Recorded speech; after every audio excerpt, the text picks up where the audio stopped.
Okay, our first video was using the image of a little garden in a park for 3 things. Now, picture a big amusement park. Okay, now you're a child and you're going into the amusement park of life. You're going into the amusement park of life. You're going in, and you can only go on so many rides. So if you're picking out rides, there's worldly rides and there's holy, special rides that have eternal sweetness to them, okay? The rides with eternal sweetness that you've got to ride are the Holy Spirit and power, the teachings of Yeshua and God, and the sent ones, the truth speakers, the teachers, the fathers, the ones that are sent to you, your elders, the ones that are praying for you and concerned for you and breaking their hearts and caring about you.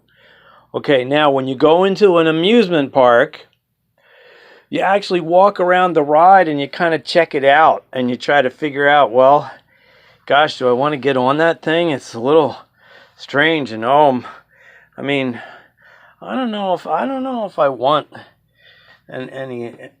go on that ride. That looks a little scary. And this one, oh my gosh, there's some scary parts of that ride. I'm not sure if I want to go on that one. So one of our jobs is actually helping people think about what they're getting into and what they're going to be, what the ride is going to be like. Okay, and then there's 2 other rides. There's the marriage ride and there's the singleness like Jesus ride. Now that's a selection. These 3 are these are the 3 greatest gifts of Jesus. It says Jesus has given to this world to keep it preserved special kinds of people. He has given disciples and truth speakers, sent ones, miracle workers and miracle storytellers. That's what an evangelist is.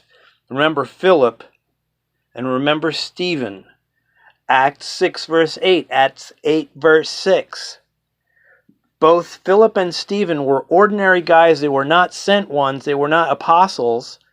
But their lives were punctuated by miracles, signs, and wonders. What was their technique of evangelism? Well, Philip made so many miracles that the Samaritans were listening to him. So, Jesus gave the gifts of special people sent to you.